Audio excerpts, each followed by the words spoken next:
Na, das ist nicht, ein bisschen das zu essen. Ja, der ist halbtrocken. Ja. Das ist halbtrocken, aber das ist auch Lieblings, ne? Ja, liebliche.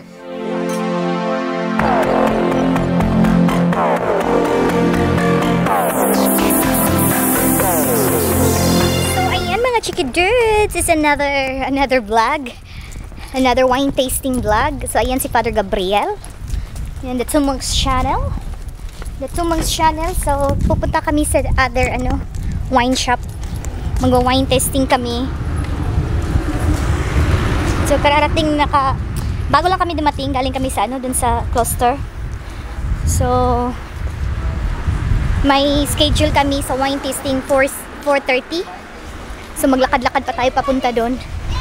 And Asti is with us this time. Ayan si Asti sa Respax. Nung napunta kami sa cluster kanina, hindi namin siya dinala kasi may sakit siya. Ready siya, hindi kumain. So ayan, so hopefully mamaya kakain siya.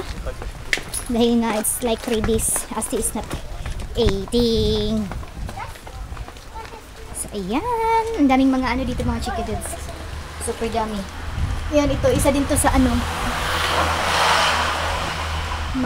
company ng mga wine. Nagpo-juice ng wine. Mga Chikiddos, maglalakad na tayo papunta doon. Aber nur 5 minutes walking daw, sabi ni Father Gabriel. Ja, genau. Die hatten 2-3 Stunden. Ganda dito mga Chikiddos. Cannot believe it na Father Gabriel is living in the paradise. Super ganda dito. Parang nasa Mexico ka. Grabe, super ganda. Parang nasa Cozumel, Mexico. Or parang nasa Caribbean. Dahil sa weather nila, like very init talaga. Tapos it's like 1 month and 1 month and a half na ganito yung weather nila. Kapitbahay ng Germany ang Austria, pero ang Germany is maulan everyday. My God, wala kaming weather na ganito, na yung constant ganitong weather ba. So ayan, dito na tayo. So ito siya. So dito na tayo. Ayan tong, ito na yung lugar kung saan tayo nag-wine tasting, diba? O diba? Double purpose yung mga ng takip ng mga kaldero nila. Ay, may limon sila. Limon.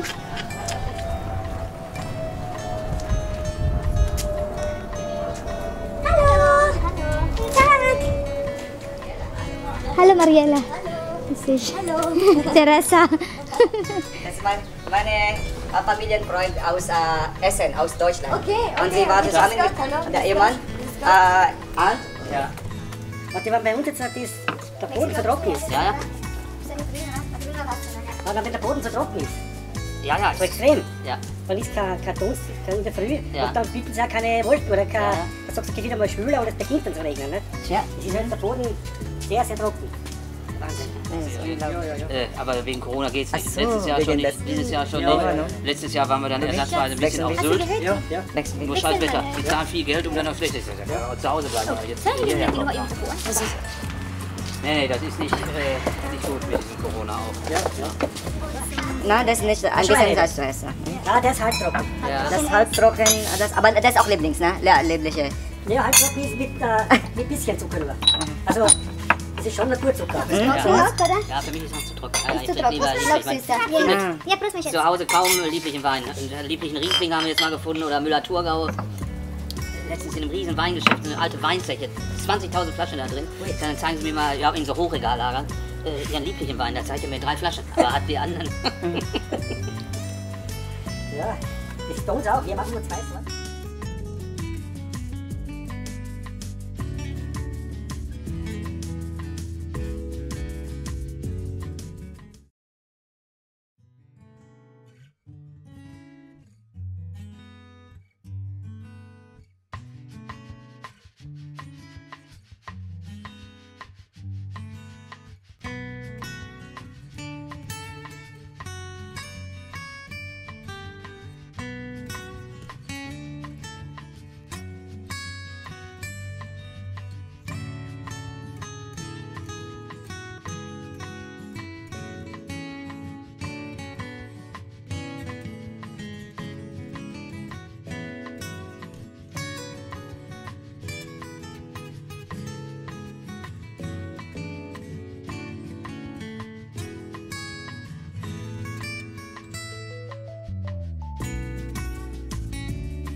merkst, dass der alte Stock schon zu schwach wird oben, dann lass den unten wieder. Und sind wieder frisch.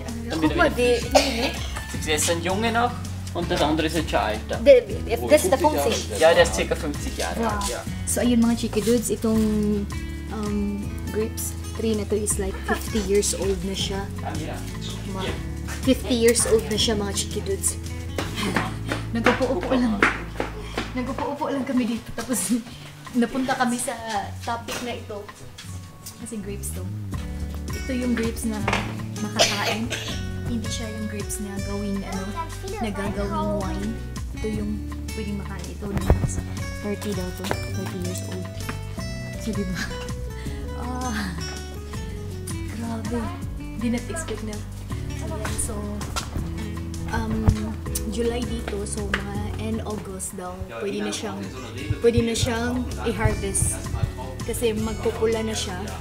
Ito ay red grapes. Tapos ito yung 50 years old din itong nakahoy. Grabe. Ito naman ay green siya, green wine, green grapes. So ayan. Ito ay green. So, end of August daw siya pwedeng ma-harvest. Ito yung mga grapes na kakainin, hindi siya grapes na gawing wine. Ito yung 30 years old. 30 years old to. Ito ang ganda.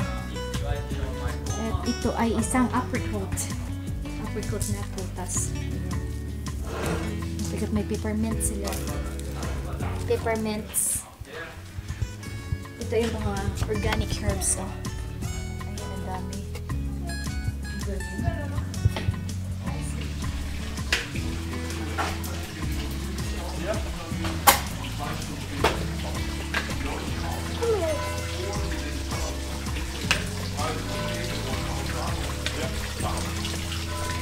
Asti, komm.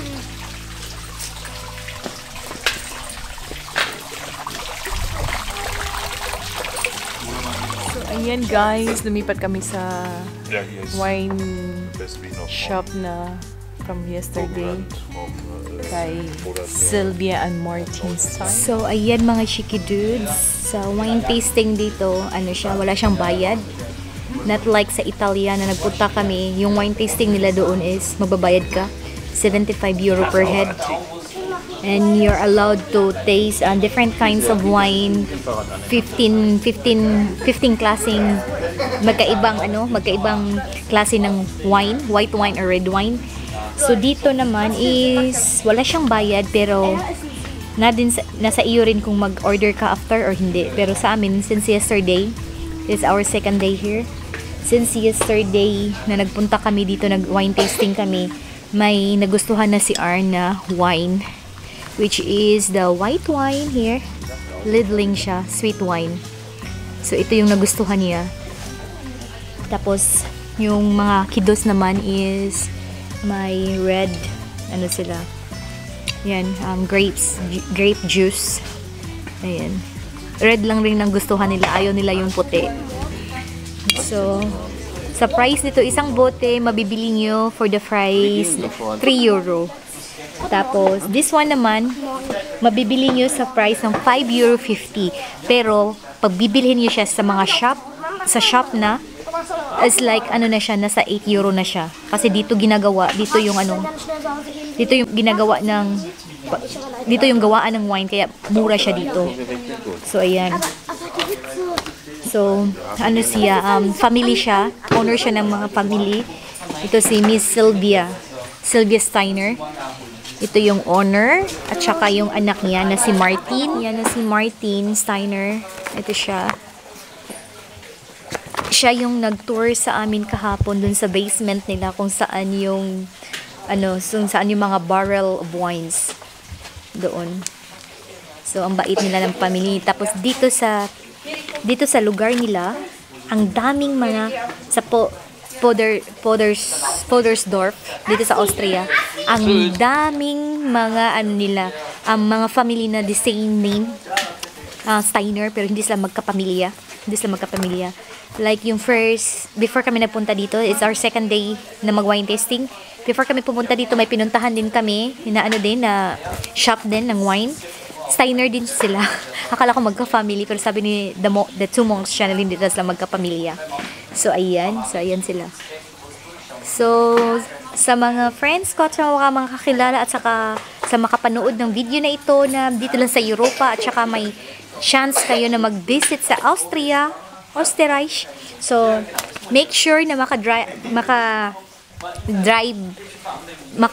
kayo dito or ma-try nyo dito sa sa Sylvia Steiner shop or the Sylvia and Martin Steiner wine shop.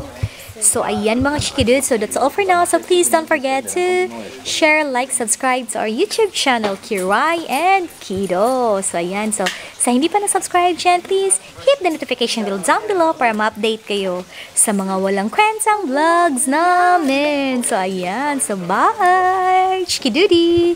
And here's the Kiddos! Chikidudi! Bye-bye. Bye-bye! And Ruby! Winky-winky, may kaputahan. Winky! And Respects! Ayan. So, that's all for now. Thank you for watching. Bye-bye! Ayan mga Chikiddos. Ja, 2 Wärme. O-order si Amo Zwei, ng, ja. ng wine sa sa room. And we ordered si 2 glasses of wine. 2 glasses of white wine. Tapos dahil maliit yung sasakyan namin, so mag-order na lang kami at magpa-deliver sa Germany kasi pwede din sila mag-deliver dun. Ayan. And here's Alex! Hello! Kidudi! Bye-bye!